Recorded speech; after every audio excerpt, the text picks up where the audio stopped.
So we've got a big bike packing trip next weekend, and I've got some mechanical things that are way above my pay grade. So we're gonna go to Cyclepath to see if we can get this taken care of, and ask their pro bike mechanics for any advice that can make our lives just a little bit easier.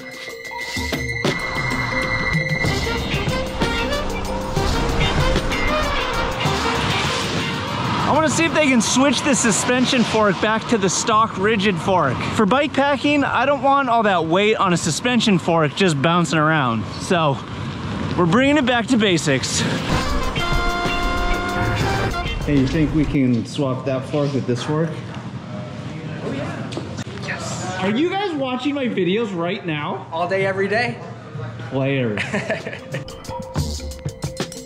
What advice would you share to make our lives and your lives easier?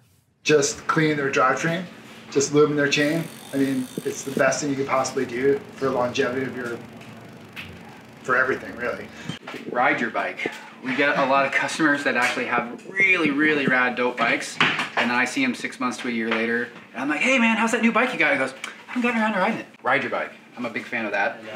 Trust the mechanic, you know, and if there's an issue, understand that we're all human, all right? And that we do our best to fix problems, but we can't fix everything. You know, it takes time to fix bikes. It's not something that happens in a second. So just be patient and don't come with the expectation of having something done right away.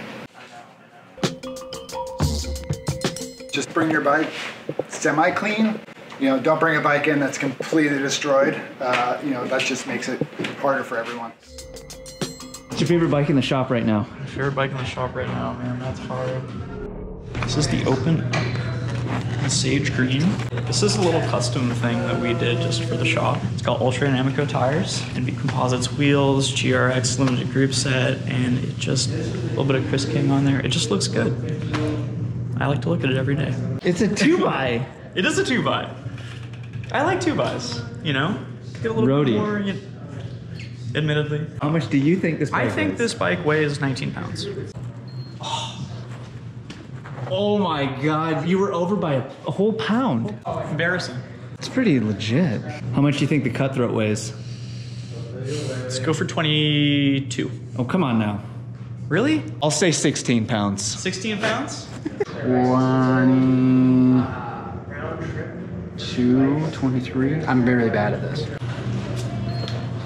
23 and 7 ounces. Damn, you guys are good at this. What's wrong with these pedals?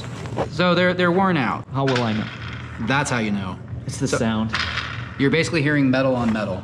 So the metal, the ball bearings inside there are basically, they're not touching grease anymore. They're just touching just other metal.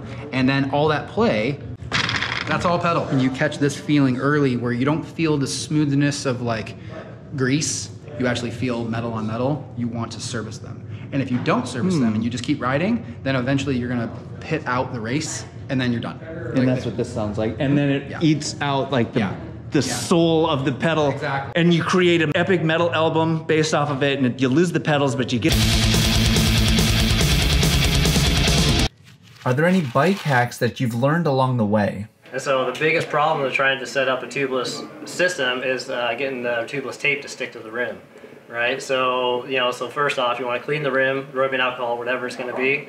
And I always put it in a touring stand, the wheel on a touring stand, and I take a heat gun and I heat the rim up really, really warm to the touch.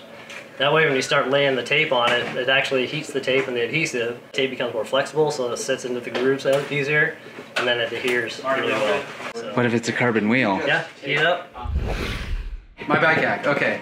Everyone's frustrated constantly with internal routing. And my favorite way to actually change cables for internal routing, take an old shift cable, put it inside housing, kink it, push it in deeper, kink it, push it in deeper. Let's pretend this bike was full length housing. I would take the entire old housing out, leave the old cable in, and then put the new piece of housing on, kink it, kink it, kink it, stuff it, and then pull the rest of it through. How do you bed in brakes? You get up to a good sprint speed, grab the brakes together, and then slow down, but let off the brakes before the wheel comes to a complete stop.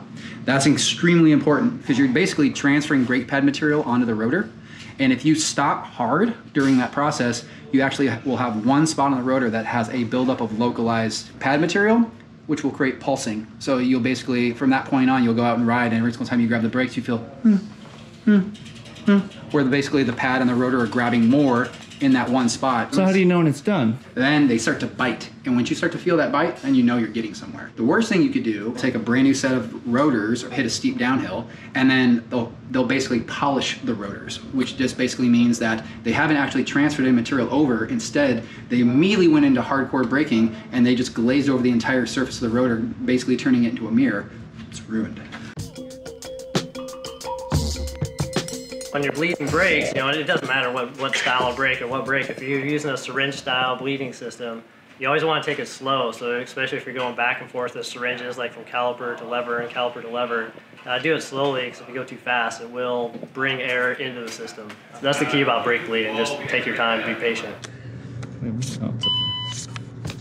Thank you. See you guys. Have a great rest of the day. Take man. it easy. Thank you.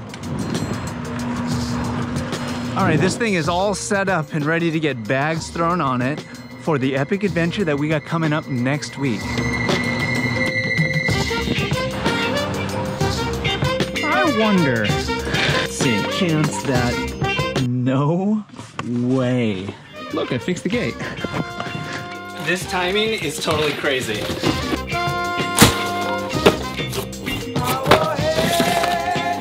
Look at that. Expedo pedals. Marty said my pedals were toasted. So they're worn out. Let's replace them. That's nice. Look at that timing. Color match is off, but I don't care. I'm liking it. Those look great. And Marty was right. These are toasted. Hey, Dustin. Hey, Mark, real quick, what's one of your favorite videos from the channel? Ooh, gosh, that's a good question. You've got a pretty big catalog to pick from now. Oh, go on. Hey, didn't you do a solstice video? Did you do a video on the solstice ride? I don't know if I did do that. I think you might have. Well, if I did, that video's right here. You should check it out. Right. It's got the seal of Mark's approval. Absolutely, loved it. Thanks, buddy.